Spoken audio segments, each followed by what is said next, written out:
right, how's everybody doing? Thumbs up? Good. All right, so we're recording now. So again, those that can make it live, it's always available after the fact. And then the notes will be available for download in the description of the video as well. I'll try and turn this one around as quick as possible. Download. And so I'm going to jump right in. Today, I want to talk about social capital and what it is and what role it plays in sustainability reporting in a few different applications. You know, like we could be working on a situation where it's an organization, could be a community, could even be a country. So the thing why I think this is important, it's relevant to the courses because some of you are looking at the actual accounting part of this. Some of you are looking at this in the overall context of sustainable development. And then some of you are looking at it from the perspective of putting in an environmental management system or sustainability reporting for an organization. And in each one of those cases, this is an important issue. And it's not a very well understood area either, because it's very nuanced and very contextual. So we're going to get into that. So just let me pull up my notes here. So social capital, what do you think that is? What does it mean to you? What do you think? Right off the bat, what is social capital?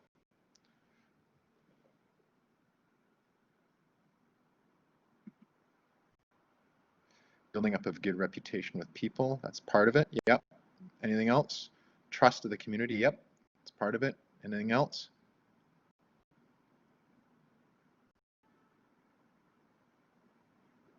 Varying degrees of relationships and connectivity, which on results in some kind of gain. Sure, yeah, it's a good aspect of it. Anything else? So we have relationships, we have values, what you have to offer society. Sure. Helping people, stakeholders. Yeah. Yes, that's kind of the relationships you build with people through helping them. Yeah, that's one way to look at it as well. Anything else?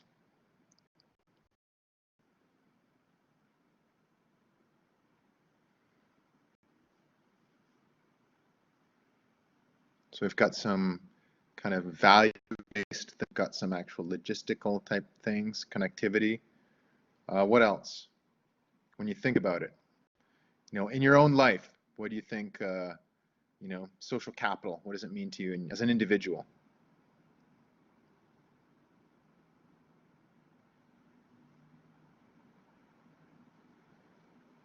Like if you had a lot of social capital, what do you think that might mean for you as a person? Support system, that's another way to look at it as well. Yeah. That's an actual, like, very legit one. So, I mean, in that one simple question I've asked you as a group of people, what do you think social capital is? And not one of those answers, I would say, is patently incorrect. To varying degrees, all of them are correct. Things to help society function, sure. So what does that tell you then? If all of those different answers are correct, what does that tell you?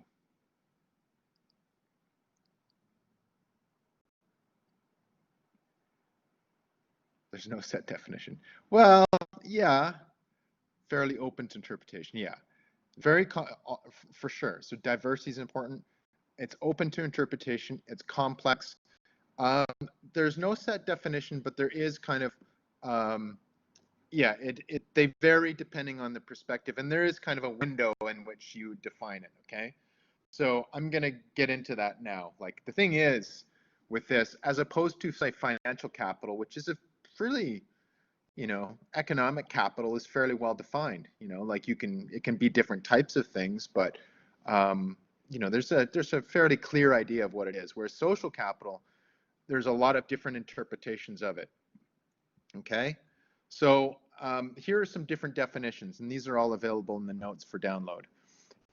One is from the Oxford Dictionary, which focuses more on the networks. It's the networks of relationships among people who live and work in a particular society, enabling that society to function effectively, if not optimally. Okay, so that's one definition, and that's more focused on the relationships. Secondly, the effective functioning social groups through interpersonal relationships, a shared sense of identity, a shared understanding, shared norms, shared values, trust, cooperation, and reciprocity. So, this definition, I think that's from Wikipedia or something, speaks more to some of the values that you brought up in that. Trust is part of that. In this one, shared norms, right? So the shared idea of, what it is you stand for. So you could say, like in a country, as Canadians, for instance, and I'm sure there's certain characteristics we could think of that we could all agree upon that are things that we collectively believe in, which would then be, an element in our social capital, like, fairness. I mean, people would, but being polite, I think, is one of the things people joke about a lot with Canadians. But, like, I think, you know, let's see, the adherence to the rule of law, appreciation for diversity, affinity for nature, possibly, and the environment, multiculturalism, rights, human rights. Those are things that, we collectively, I think it's be safe to say that we all believe in those types of things. So that's a kind of an element of Canadian social capital. Another definition is the positive product of human interaction. Okay, some can be tangible or intangible and may include useful information, innovative ideas, and future opportunities. So business success attributed to personal relationships and networks, both within the organization and outside of the organization. So that definition is a little more focused on, that's from a business source. That is a little more focused on business social capital. So what is the benefit and what's the return you get from social capital in a business context, which again is like a legitimate contextual application.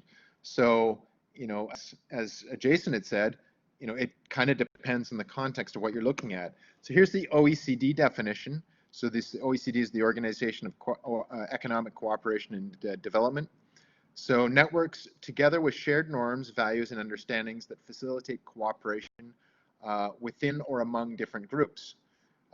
So this, again, like that, you can see there's some common elements amongst all of these definitions. And this term social capital was coined, I mean, probably the earliest kind of popularization of its use was around in the late 90s, 1999. However, the idea of social capital is very, very old. Like it's all of these elements that we're talking about are, things that Aristotle even talked about. Like these are characteristics of social systems and societies and communities that we understand and we've thought about for a long time. You could look at cave people and probably define what social capital meant to them. The relationships between different tribes, right, would be an element of social capital in some kind of ancient indigenous cultures.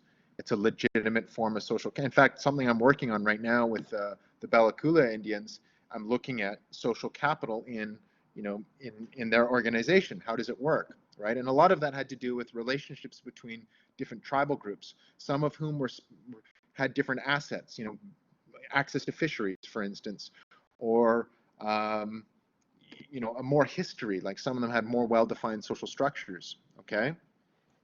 So the core idea really behind social capital is that, and it's about relationships, okay? Relationships, and then also the values that go along with them.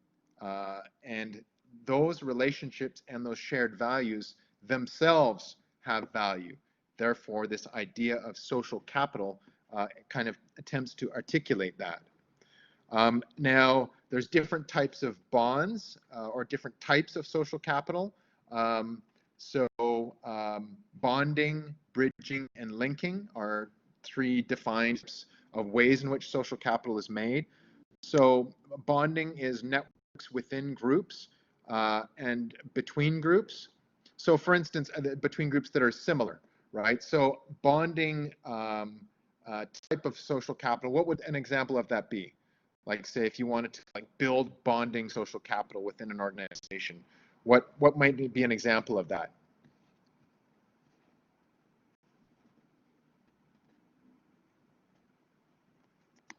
bonding. Think about that. So it's within a group, and you want to build your social capital through these linkages of bonding.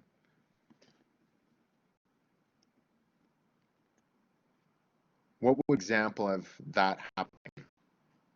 Partnership between organizations? Possibly. I'm thinking more familiar. What about in your family, right? So spending holidays together as a family or doing family vacations. Staff party, perfect example, right? Or a retreat with staff, or like, so bonding is where you have an already existing group that has existing relationships, and they have kind of a shared set of norms or values. And bonding linkage, like building a bonding form of social capital, is to reinforce those relationships. So having a staff party is a good example of that. Having a team building exercise within an organization is a good example of that.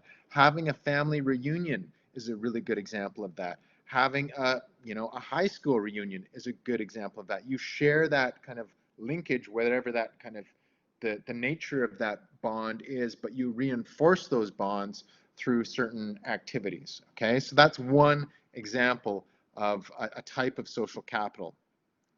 Um, Bridging. So bridging is networks between different groups. Okay, so what would be an example of bridging? Building social capital through bridging.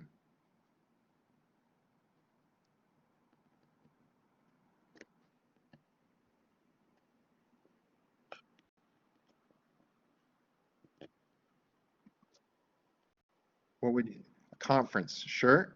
Yeah, that could be. Yeah, like a business conference or an academic conference.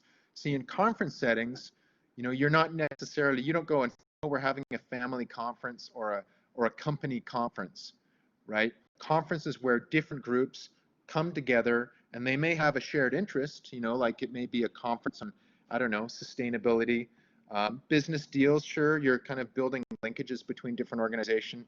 Community, yep, research as well, collaborative research, community initiatives for sure. So all of those, the difference there is that it's not, you're not already one organization. It's not like you're not fortifying the relationships within an organization. You're fortifying, sir, a potluck, because I mean, a potluck technically is different people from different groups. You could have a community potluck.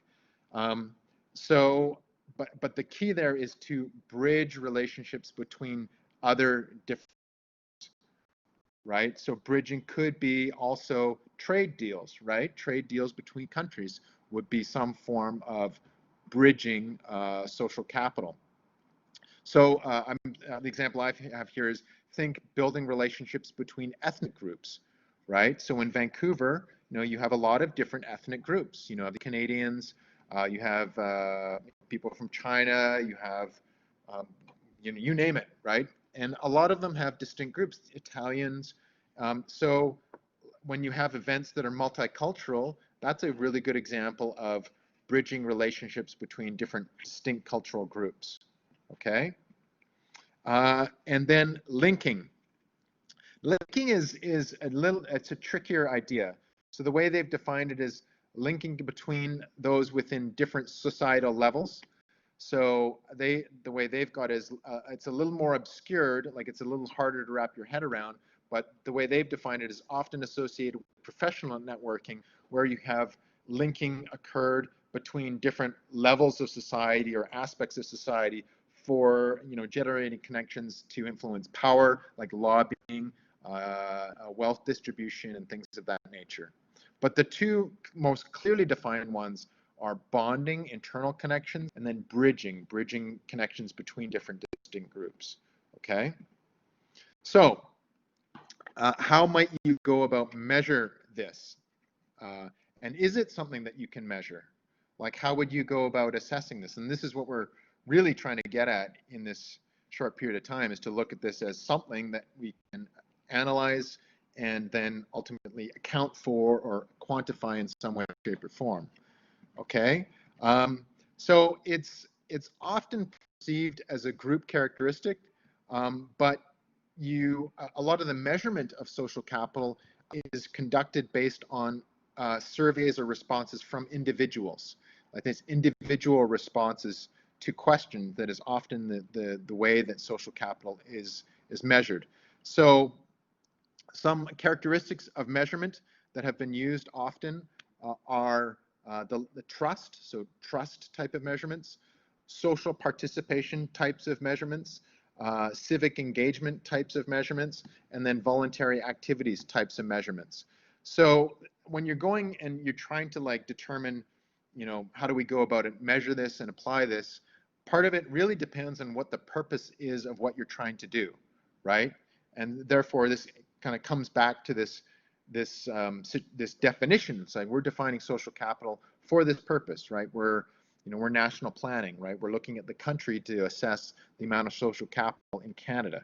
So if that's the case, then we have a pretty clear idea of the types of characteristics we're looking at. So we want to see, okay, how much trust do people feel? How much social participation do we have do citizens have, and civic engagement?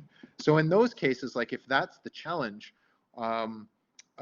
one way of looking at this is through looking at measuring these of different characteristics of a society. So these examples are from Stats Can. So in Canada, it's Statistics Canada, Stats Can, that has done a lot of the assessment of what social capital is and the levels of it across the country. So these are the things that they have used to measure. So social participation, social engagement, and commitment. Those are three things. The level of empowerment.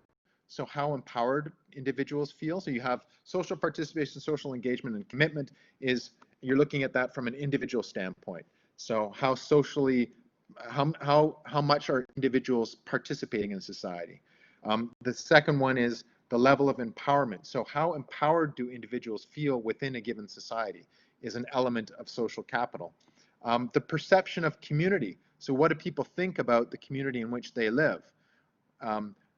Fourthly, social networks, social support, and social interaction. So this, back to one of the examples, is, you know, this is an element of social capital. If you wanted to look at, say, again, Canada, and this is particularly important when we're looking at national well-being, like in light of, say, pandemics, for instance. And we've had a very, very clear measurement of that in the past 5 months, right? So social network, social support, and social interaction.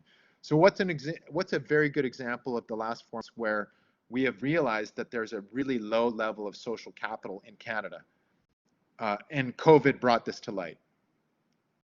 What is that? And I hope you can like pick that out right away. Where have we kind of like realized that we've got a problem in our country, in Canada, and it came to light through the COVID pandemic?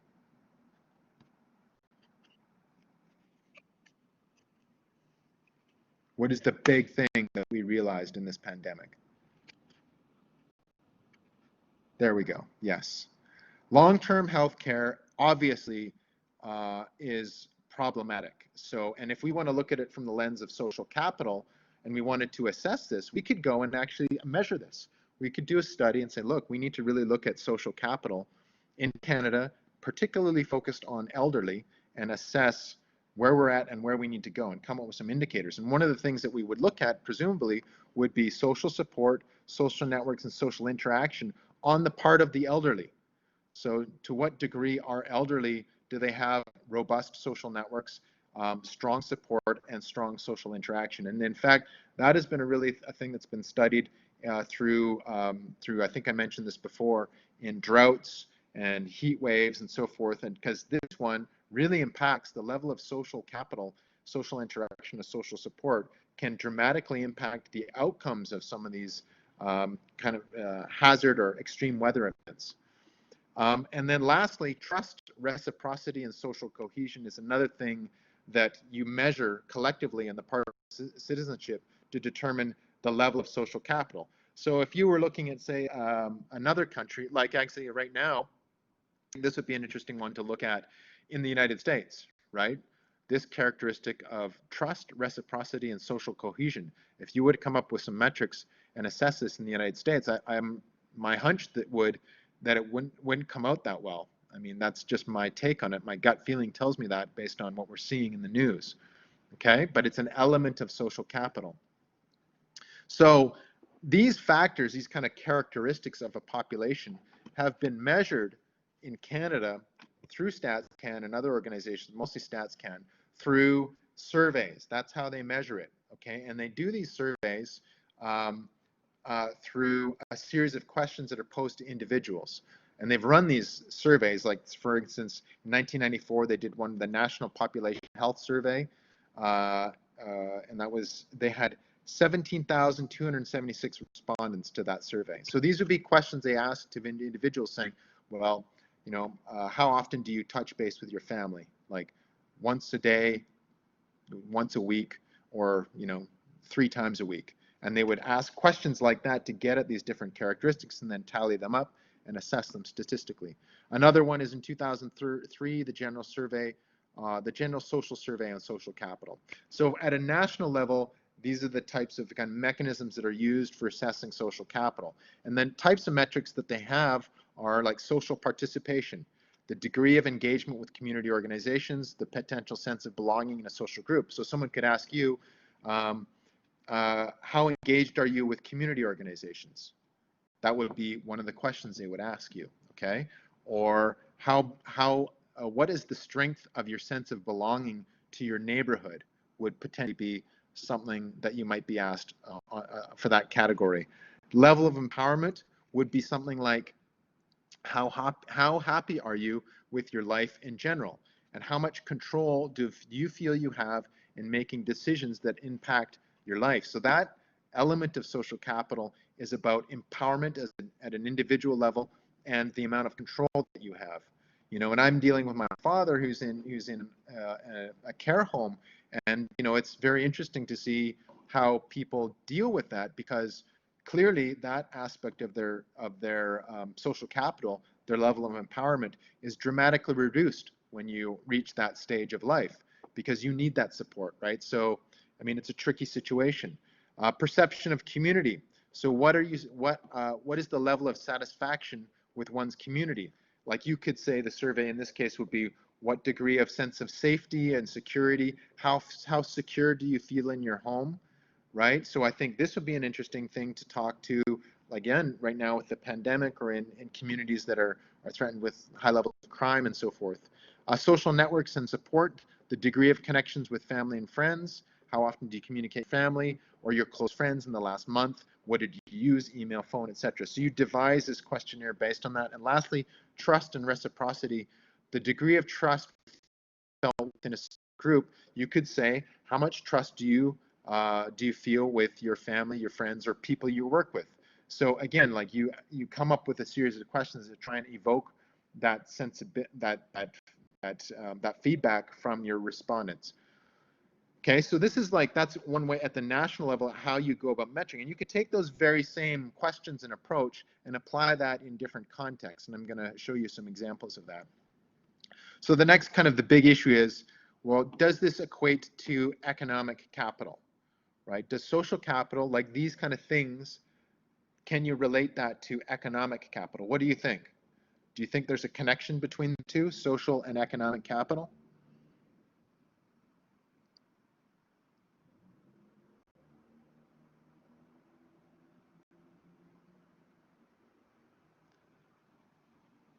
Yes. Why?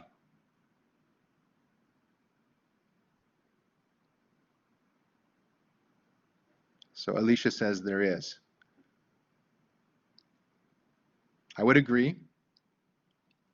Why though? Like what, social network events, referral processes? Sure. Yeah, and I'm going to show you some examples. I think that having higher social capital would help increase economic, but not the other way around, happiness index. Yeah.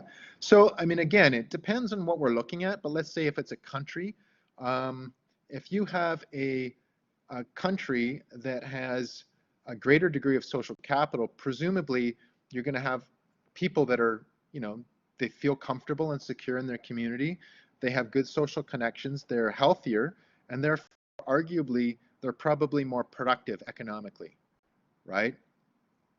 So, I mean, that's kind of from a national standpoint how you you would look at that. And there's some studies on that. I can include some of those in the notes. So yeah, it's hard to say there's a direct connection, but really, I mean, when you look at a community where people are highly interactive, or even, I mean, one thing we look at for the national level is the amount of trade deals that that a country has. So in a trade deal is a manifestation of social capital, right? Because it's an articulated relationship between two countries that outlines how they go about sharing goods and services.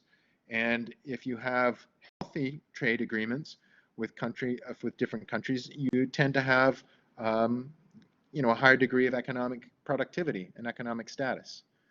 Okay, so if you think about the importance of social capital in different situations, you clearly see the connection between the two of them, right?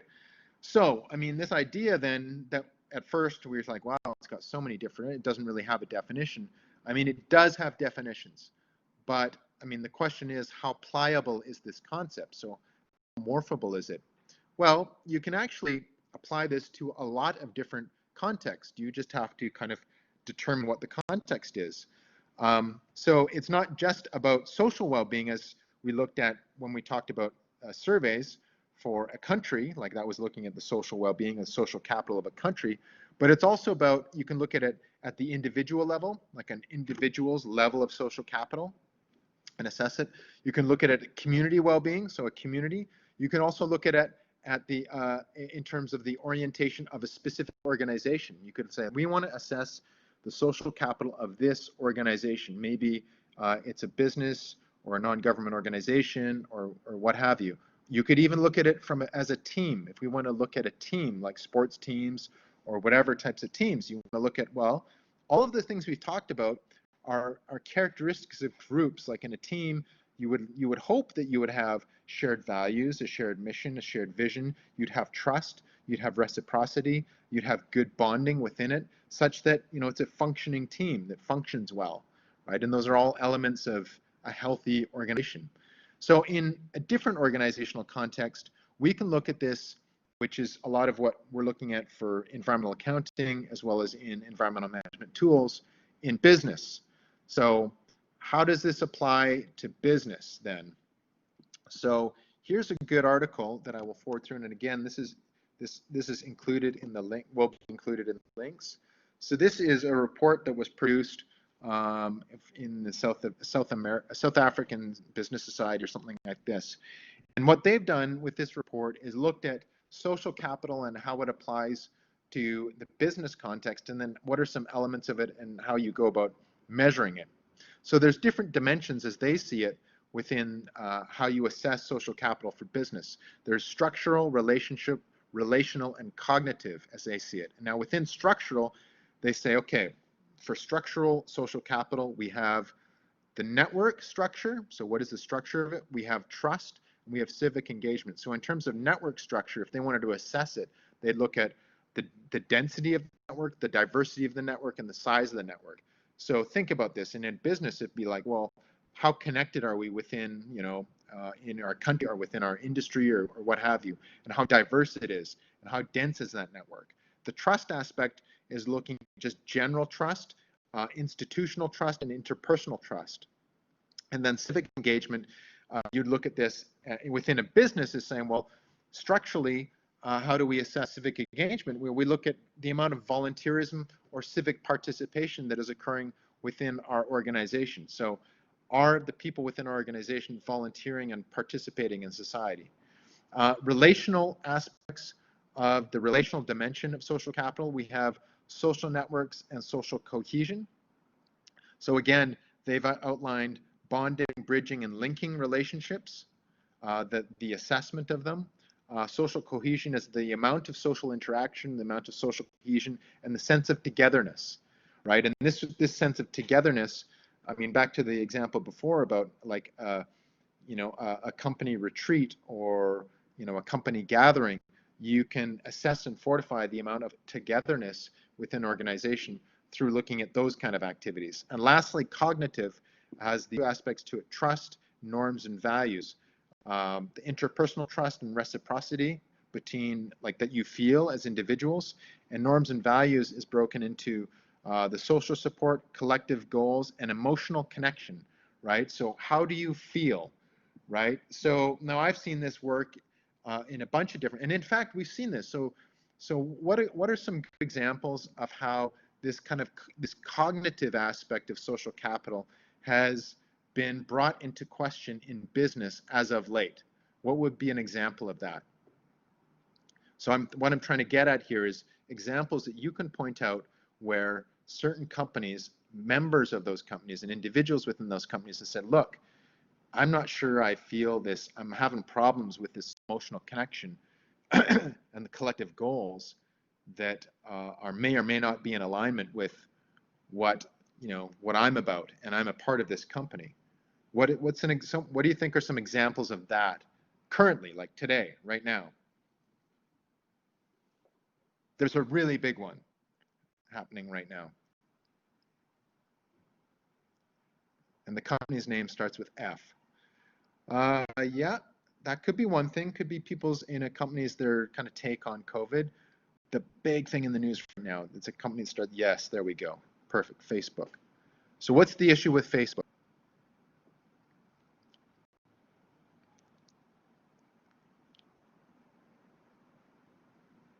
Like from a social capital, and particularly this aspect of it, which is the cognitive dimension, the sense of goals and togetherness and emotional connection that those people that work at Facebook probably want to have with their organization, but may seem to be having a problem with it, as are some of their clients, right? What's the big thing that's happening with them right now? It's a disconnect. Yes, exactly. Data mining it's the big thing is the hate speech thing. The big thing is the stance that Facebook is taking with freedom of expression. And it's a tricky issue. I'm not going to try and get into that tonight. However, the issue is when we look at it from a social capital standpoint, like people that are either employees of Facebook or clients of Facebook are having difficulty with that position that they've taken on the issue of freedom of speech, because they are allowing some things to be propagated on their platform that a lot of people don't identify with, like they see it as hate speech, and and that's a normative decision, right? Like one person's hate speech may not be the next person's hate speech, but this is what's happening within the organizations. And in other situations, you're seeing a lot of individuals who are not in tune with the culture of the organization from a diversity standpoint. Their stance on like or what's that? I mentioned the company, Anthropology, I think they're called. The one I mentioned before, how their stance on racial profiling was pretty shocking, actually. That's it.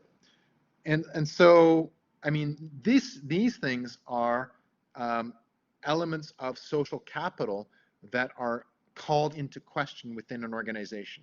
So it is a very, very, very important thing. And in fact, I mean, look at the amount of, and we said, is there a connection between economic and social capital?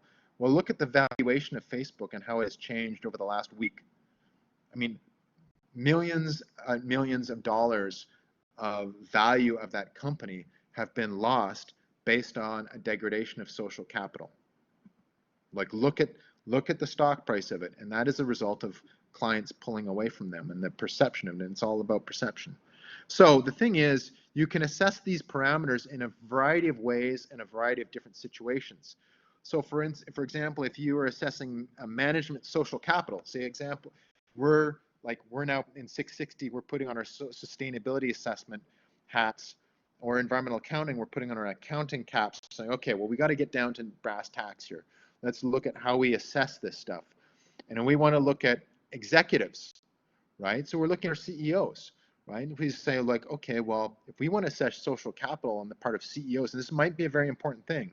One of the things that a CEO, a part of their job and a part of their kind of what value they bring is their leadership skills and their relationship building skills, right? So one of the things that you may want to look at when you're looking at the estimating or evaluating the social capital of leaders, CEOs, would be the number of strong relationships that they have, right? You could assess this, and you can actually measure this.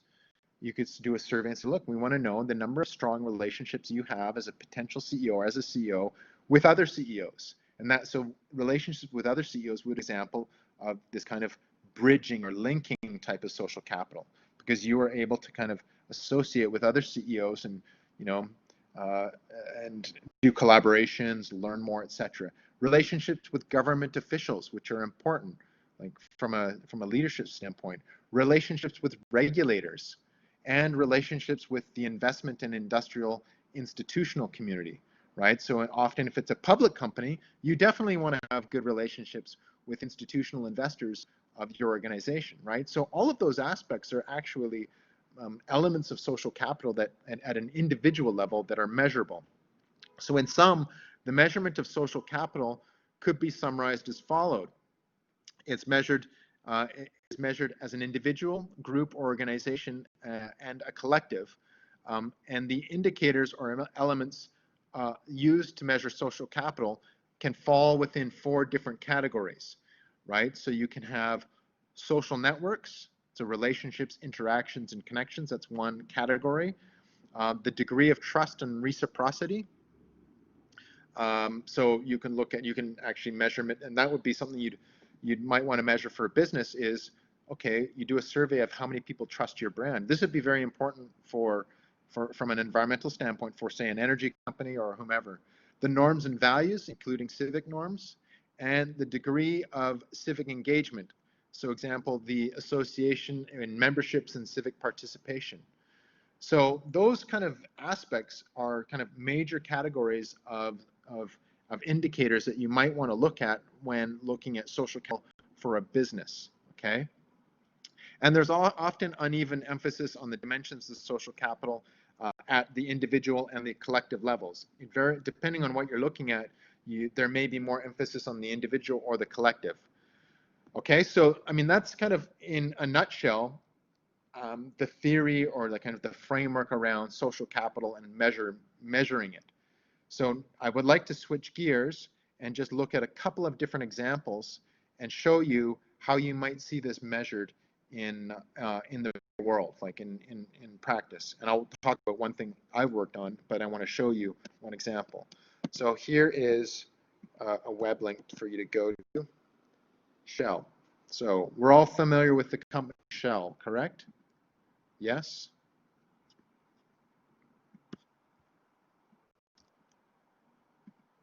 Yes, we are. So if you go to that link, so this is particularly important for, well, all of you really, but I mean, if you're looking at this sustainability reporting, clearly, this is an example of it. And if you're looking at, say, environmental accounting, part of that will be, you know, accounting for, like in the GRI, for instance, there's a lot of parameters and indicators that are linked to social phenomenon. So this is Shell's sustainability reporting platform. So they've been doing this, you know, they've been doing sustainability reporting for quite some time. That's why I chose them. Since 1997, they've been voluntarily sharing their information about environmental and social impacts of their work in Canada and elsewhere in the world. A lot of their oil sands did tremendously thorough reporting on their oil sands operations. And this is the Canadian Shell operation. I'd recommend, you know, you can look at, when you get a chance, especially for those in the sustainability reporting and the environmental accounting, the oil sands performance reports are really good. They're good to look at and how they went about reporting on them. So when we look at their sustainability report, now this is where you can actually pinpoint what they measured, okay? And then if you click on that view report, it's going to pull it up. This is where you can say, so accept cookies. You look at, okay, well, this is an element of their social capital, right? So blah, blah, blah, da, da, da. So if you look at, here's an interactive chart tool. So here, if you look at the first page, on the right-hand side, you see tools, right? This is great. I mean, there's a lot of automation built into this stuff, but you have their download center for all the different ones. I'm not going to download it, but I'm just going to look at their major kind of categories. So if you look at their interactive chart tool and their GRI index, or the GRI for those in 660, this is how they kind of benchmark their progress on the GRI. But the interactive chart tool is good to look at. So you can look at here. So this is where you can look at you select their indicators. So they've got a lot of like environmental indicators here. It's interesting though, they don't have as much. This is their environmental one, okay? So for social capital, I mean, clearly which division would be, what we'll be looking at more for estimating how they're assessing social capital. Right now I'm on their interactive report section. So if I go here, this one, right? If you go there, you want to click on the center one, social data, and see what indicators that they have. So then customize your view. And here we go. So right away, they have what they're reporting on. They have social investment, clearly. So this one at the bottom, social investment spending varies from year to year depending on business climate, locations, and type of activities. This is a voluntary social investment and does not include social investments made through contractual agreements. This is basically their donations, okay? This is the amount of money that they put in. So this is in $1 million, right? And you can see estimated social investment spend in lower income countries, as well as in equity shares. So you can see in lower income countries, and this charts it all the way through from 2009 up into 2018. And this is a very good proxy indicator of the amount of capital that they put into communities. Usually this is, you know, you'd want to take a closer look at their actual initiatives to get a better handle on what that is going to. And we can, you know, I'll include some examples of that in the downloadable links. So that's an example of social capital that they build, and it's obviously getting more, especially in the developing world. In lower income countries, they're investing more and more as time has gone on. So that's one, social investments, a good aspect. Contract and procurement, you can look at that one, but this is more about expenditure of goods and services, so the amount of contracting they've done. But integrity. So this is code of conduct violations. So this is an interesting one, right? So this doesn't seem to be like it's going so well because there's more and more complaints. So how would you relate this then to social capital? What aspect of this would relate to social capital as based on what I've described to you thus far?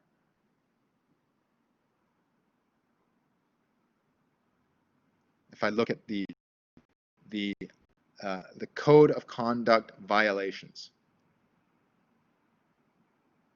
if I look at this right away as a community member, what am I going to think? Not social capital, exactly. It's like I look at that and go, oh my gosh, okay, well, something's not going right here. What's happened is I've looked at this. What have I lost? A bit of. One word, starts with T. Might be more. There could be a lot of things happening behind this. Trust, that's a word. So we have to look closer at this. You know, there could be more people are reporting. There could be growth, right? And this isn't. This is the absolute number as well, right? So look at the metric. This is the absolute number. It's not per, you know, measure. So it's not indexed to any kind of volume. It's the absolute value. But if I look at this right away, I say, okay, well, there's been more incidents. So I don't know. I mean, I possibly lost a bit of trust. But you see what I'm saying? Like this is one indicator right away where it gets these elements of social capital that we're looking at. Okay, so integrity is part of this, and procedures to prevent forced labor, child labor, sure, staff formats and grievance procedures, right? Countries with staff access to staff forum. So this is another thing. This is the degree of access to a forum where people can file a grievance. So this is increasing the level of kind of, I guess, when I look at this, my interpretation of this is the degree to which they are accommodating their staff to make them feel that their voice can be heard, right? So therefore, I am seeing by this that they care about ensuring that if there is a problem, that someone has a platform that they can raise that problem with, right? So that's a really good example of an element of kind of transparency and cohesion that they're trying to foster. Gender diversity, very important, right? So here we can look at, there's been a steady increase in senior leadership positions from 2009 to 2018, right? Management positions have increased, and supervisory and professional positions have, there's been an increase, not dramatic increase, there's been a pretty dramatic increase in senior leadership positions, right? So therefore, like if we feel that, like, and it is in kind of the world of sustainability, gender parity is it's one of the SDGs, and it's also one of the things that we want to see more and more of in business. And this indicator shows us that there's some progress being made by Shell in this regard. So these are the kind of social things that right away we can take a look at within an organization. And within, like if we look at, we have a line chart, and we could look at the detailed view of this in their report as well. So accessible view. Okay, so if you click on accessible view, they have the actual numbers there, right? And you can download that as an Excel spreadsheet as well. This is a pretty impressive platform they have. And then lastly, I would say, or for them, safety data is something else that I would kind of lump into social capital as well for business, particularly in industrial business. So we look at, and these are the things that are often reported in the GRI, the number of fatalities. So if we look at, you know, and that has gone down pretty significantly. Look at that. So in 2009, so I'm looking at the number of fatalities per year of employees, contractors, and the total number. And so they've gone down to, well, 2 in 2018 overall, right? So that's the fatal accident rate is another one. So it's another way of measuring that. That's kind of, it's not an absolute measure. It's a per 1 million working hours. Injuries is another thing that you report on regularly for GRI. Total recordable case frequency, lost time injury. So those ones are classic ones in EHS. There's the TRCF and LTIF. And then you have illness and then security, right? And security is a big one actually for Shell, just due to the nature of where their operations are. Using armed security, using armed company security, using armed contractor security. And this one has actually gone up. Well, I don't know, it's kind of stayed steady. So this one, I don't know if it's hard to say. Like I can't say that using less armed security is necessarily a measure of increased social capital or not. It's just kind of reflective of the world, I think, in some cases. All right, so now we could dig further into this if by looking at their, you know, their sustainability report. Now I'm gonna just go back to the home page here and then look at, you know, if we can look at their contribution to society. And here we go. This is a really good snapshot right here. I'm going to send this link through for Shell of a snapshot view of the amount of kind of contribution they make to society, right? Jobs created, graduates recruited, senior leaders, percent female. It would be interesting to see this if you could separate by country. Absolutely. Absolutely. Now, keep in mind, this is for Canada, right? So we would have to look at their overall, we go to Shell Global. Actually, let's do that. So, I mean, this snapshot here that hopefully you can see from that link, it gives you, this is their snapshot right away, like spending on goods and services. This is worldwide, 42.7 billion. The training days, the amount of voluntary social investment, 113 million. And then percentage of female and senior leaderships. So this is a really good kind of a real quick snapshot. The featured story about local content and skill development. Now, if we go up to global, now bear with me, I haven't looked at this yet. So we're going to go continue to shell.com.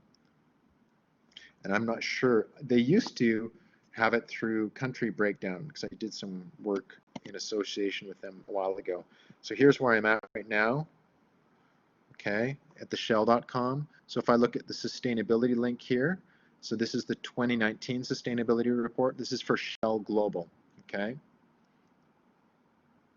And they have a much bigger footprint internationally. So, I mean, take a look at this. This is interesting. If you look at this, this is the that's their sustainability report, platform 2019 for Shell Global. And now you can see it's a little different. They have a much greater emphasis right off the bat on the SDGs, which doesn't surprise me because the SDGs are more of a global thing and recognized internationally. And then you can see there that they have broken out the different topics that relate to the SDGs, approach to sustainability, social performance, human rights. So if we click on human rights, we look at the outcomes. This is very, they've done a tremendous job here actually. Respecting rights, if we click on that one, and they give a breakdown on how they are addressing their progress on addressing human rights in their supply chain. So they use the Equator Principles, the UN Guiding Principles on Business and Human Rights and Implementing Improvements. They have social performance data. So if you click on this, I'm going to just send this link through. Here we go. Here's some good stuff. So this is globally their social performance. If you look at that link there, you can see this is globally, remember, 2019 through 2010, gender diversity, staff forums, child labor, forced labor, integrity, contracting, social investment. So actually, what's interesting is they've tried to make this uniform throughout globally and through their country platforms, which I presume that's a decision they made to make it easier to aggregate the data and then combine their reports. That's a smart move on their part. Okay, so you can see their data.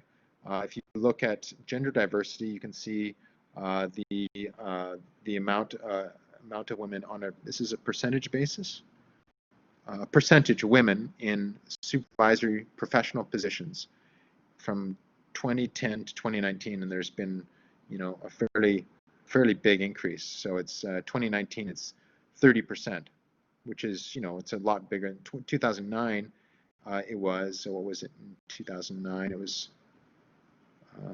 let me see here, 26 point. So it's not a huge increase, but a good 5% increase over that. That should be bigger, I would say, but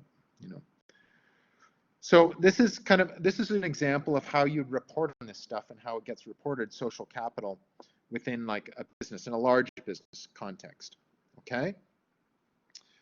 So I'm gonna switch gears and look at, before we conclude, on how you might look at this in a national context, okay? So here's a link. Now this is how you would do it if we were running, not looking at an organization, but okay, Julio, at least you know something about this company that make you not to trust. How about the companies that do not have history reporting? Well, see, this, Julio, is a good point, right?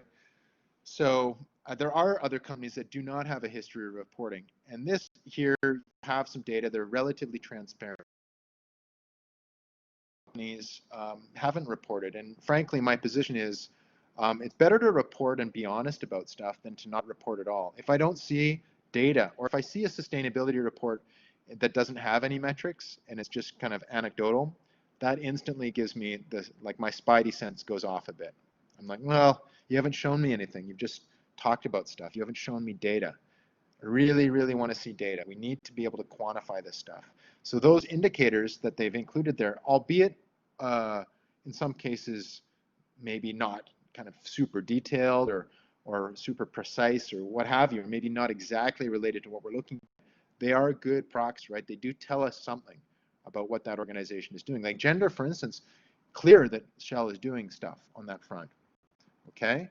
So let's shift gears to a country. So this is stuff that I worked on recently, and the reason why I bring it up is, like, I worked on it, so I have very, very detailed understanding of how this went down.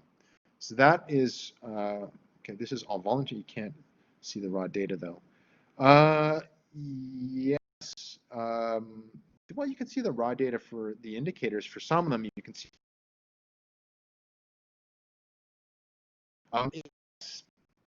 That's a different discussion, but it's a good point. Often, what I also like to see is I like to see third-party verification. right? So there's one thing about reporting, but then there's also that this report was reviewed by a third party, not someone within the company, but say like the GRI or an auditor, an audit company like KPMG or whomever. Third party audit allows you to get some sort of verification that someone outside of that situation who doesn't have a stake has looked at that and verified that it's accurate and that it's it makes sense. So that's the other part. Third party verifications, an important part of the mix. Okay, so if you go to that link that I just sent through, I will go through this relatively quickly because I'd like to keep it about an hour. But this is something called Vision 2040, and I think I've mentioned it before to some people. But this is a strategy for a country, the country of Guyana, which is in South America, that is it's a plan up to 2040 to develop an inclusive and prosperous Guyana that provides a good quality of life for all. I'm reading this, citizens based on sound education, social protection, low carbon and resilient development, providing new economic opportunities, justice, and political empowerment. Okay, so this is a policy framework for an entire country. Okay, so if you click on this Green State Development Strategy Vision 2040, you can see here that there are a bunch of different kind of breakdown or different aspects to this. And the thing that I think is that is the most kind of relevant to what we want to talk about, I think I'm clicked on the right one, is the indicators that they have chosen. Yes, there we go. Okay, so if here it is, send this link through. Okay, I'm just going to give you a high level. I mean, I could speak for like a week on this one. So I worked on the indicators for this. If you go to that link, this gives you then their policy recommendations and financial mechanism and implementation, volume 1 of this overall big kind of framework for how they want to see the country develop. So this is the UN developed this in conjunction with government officials. So I was part of the team on the monitoring and evaluation side, like developing a way of having indicators to measure how this is going. Okay, so if you go to, you can see here, so if I look at page 3, if you scroll down to page 3, the strategy therefore promotes 3 key messages. Manage natural resource wealth. So this means managing forests, managing mining and agriculture and stuff like that. Support economic resilience and build human capital and institutional capacity. So that third one I think is the most relevant to our discussion, which is human or social capital is not synonymous but closely related to that. So if you then scroll down further, you can then go to the section where it says build human capital and institutional capacity. They then articulate what that means, right? So this on page 9, you can see that build human capital and institutional capacity. So one thing is a healthy, educated, and socially cohesive population provides the foundation for human capital development.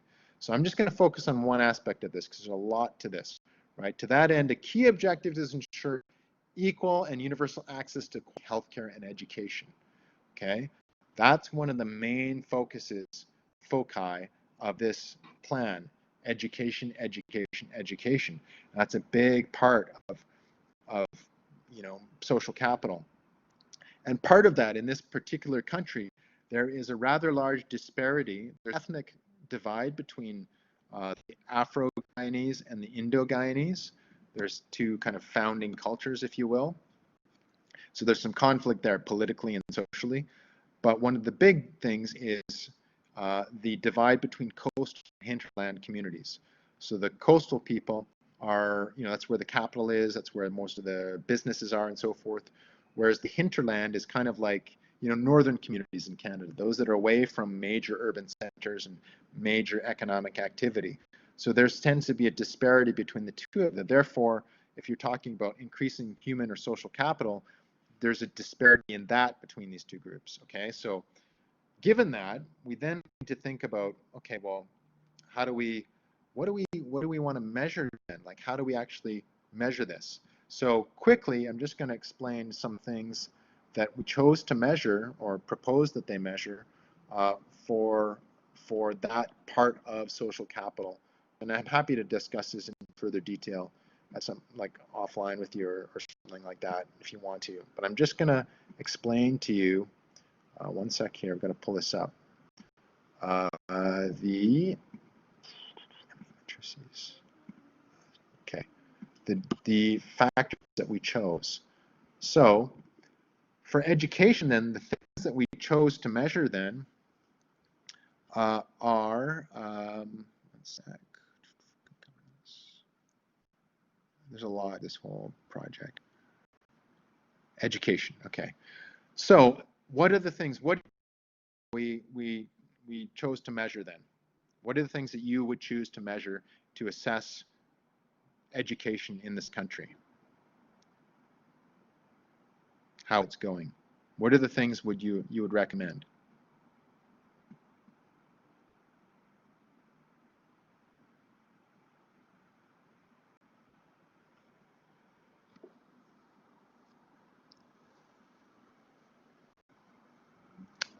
Rate of graduation, yes, good. How long kids stay in school, gender of kids staying in school, good, good. Anything else? I'm going to tell you specifically what we did and what we proposed anyway. Equal access and opportunities, good. Mental health and well-being, good. Anything else?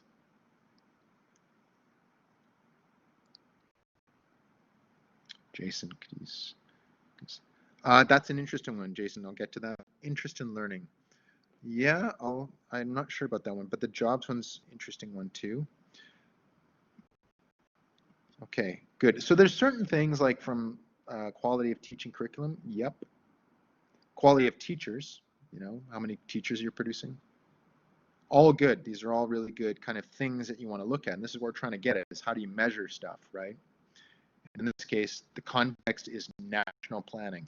Real, like this is actual national plan that you know we're attempting to put into place. So the things that we chose to measure, and this data would be measured by the Ministry of Education. And you have outcomes. So something called RBM, results-based management, was used for this. RBM is as a kind of a framework, and you can look further into that if you want. RBM, results-based management. So if you Google that policy, you'll get a bunch of stuff on what it means. But if you're interested in development stuff, work or issues, RBM is something you should look at. Okay, so the indicators that we chose. Here's one, percentage of children at the primary level who have attained grades 2 and 4 literacy standards, right? Because one of the problems in Guyana and many countries in the developing world is children don't fail to get early level literacy standards and then fall off, right? You don't get that. So set that, and it's actually quite low. The baseline has been quite low. So we then assessed a baseline, and that got provided, and then set a target for that.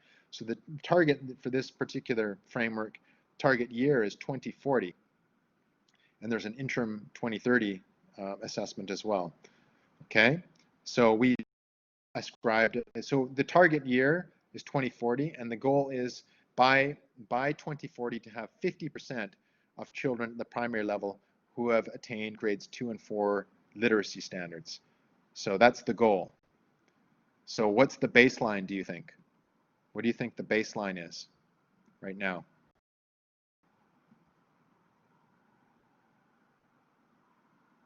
%? Anybody else?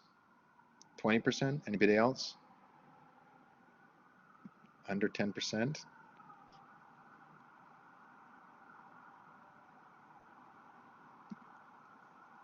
It's under 10%. 4.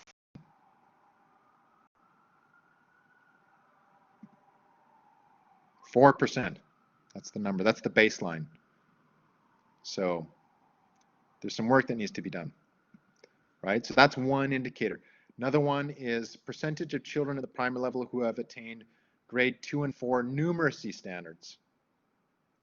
Okay, so again, you choose a percentage and you choose a target year. Percentage of students who have achieved matriculation, so this is who have actually graduated matriculation status at the end of secondary. So you tend to like look at these different levels within their school system as to what the percentage of students have graduated or matriculated at this level. And then we ones like, for instance, National Grade 6 Assessment Performance Index. So this is this is kind of like you would do standardized tests. National Caribbean Secondary Examination Certificate Performance Index is another one. It's commonly used. Participation rate of youth and adults in non-formal education and training. This is an important one. So how many people are taking captures in non-formal adult education? Percentage of TVET graduates. So this is TVET is their technical training. So this gets at Julio's comment about, I think it was Julio, no, it was jobs. Who had mentioned jobs? Teaching. Oh, Jason. It's the amount of, that's technical training and how prepared are people for the workforce. And then the composite index of condition of schools. So you also want to look at the conditions of schools, right? So we have one for that. We also have social cohesion and diversity of cultural expression. We have an outcome. We had trouble with that one. That's one thing we hadn't really nailed down yet. Okay, so that gives an idea of the types of indicators that we have used or suggested to use for this particular country for that aspect of a social dimension of capital. And education is a very big priority in Guyana. Okay. All right. So, and you can by all means have a closer look at that. And I think our report will be published fairly soon. So, I mean, if you're interested in that stuff, I can share that. All right. So that's how you do it at a national level. I mean, there's a lot more to it. There's social cohesion and different elements, but that's just for education. Okay. So the way forward then, I want to wrap this up. So it's important to think about social capital when we're evaluating sustainable development policies, whether it's in a business context, like we've looked at Shell, or for a country, like we've looked at Guyana, or if we want to look at some sort of organization, we could be looking at an NGO or other situation. But you really have to be sure to define exactly what elements of social cap are particularly important for that organization. So your first step will be defining what that means in that context. And I think that's pretty clear based on the pliability of this concept. The next thing to do would be to determine how you can measure it and manage that data. So what do you use to measure it? So we've seen in the corporate context, they look at the amount of investments, they looked at the amount of jobs, they look at gender parity and so forth. And then lastly, you have to communicate that to stakeholders. And this is something that came up is like, what if there's a company that doesn't really communicate this data or communicates it in a superficial way without the data? That doesn't really do much these days. You need to have very clear communication. And with those elements in place, that's kind of the starting point for looking at accounting for social capital in a variety of different contexts. Okay? And that gives you a starting point for doing this stuff, regardless of what you're working on. All right, so any questions?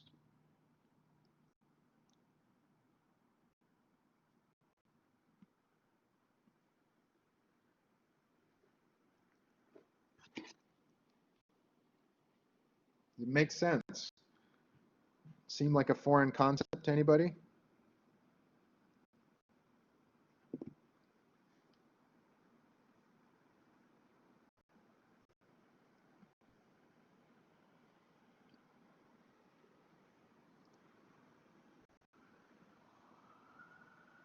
Good. I don't think it's like completely unintuitive. I think we're all human beings, and we've all been around long enough to have worked in organizations. And the big thing is that this is receiving more and more attention these days, and therefore there needs to be more accountability, particularly for businesses along fronts. And you're going to see more like diversity.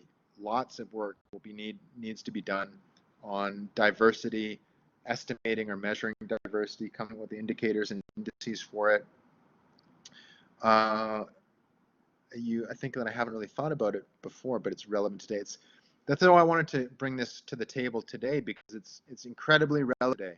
We're having riots throughout, well, the world, but particularly in the United States.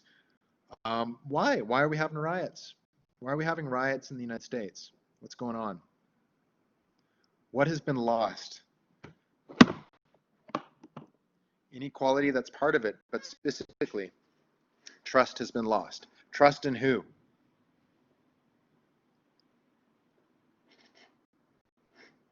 Trust in the police has been lost. You're right.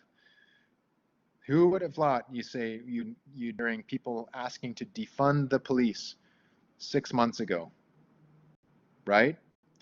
There's so much trust has been lost in the police now that people are requesting to defund the police, or at least, yeah, it's 2020. Anything's possible. That's right. Yeah. Hey, it's 2020. That's the new saying for now. Like in 2015, Justin would say, it's 20. What was it? 2015 or 2016? Said like about progress on social. Now it's anything's possible. It's 2020. When the statistics of their funding is laid out, it's surprising it's taken so long. Yeah, I'm surprised too, frankly. I mean, I don't believe in defunding per se. It depends how you define that. I definitely think there needs to be reallocation and an evaluation of how they're doing what they're doing, and better training. Like if you see these videos, I mean, it's crazy. Crazy in funding. I'd like to see it. They should be transparent about their funding, for sure. That'd be good to see it. And then what it's going to, David, training, training, training. Absolutely. Like I see the way they take down the basic stuff, like your police officers. You should learn how to like take someone down without clocking them. Like that, there's plenty of ways to do that, and I would think that they would be experts in that.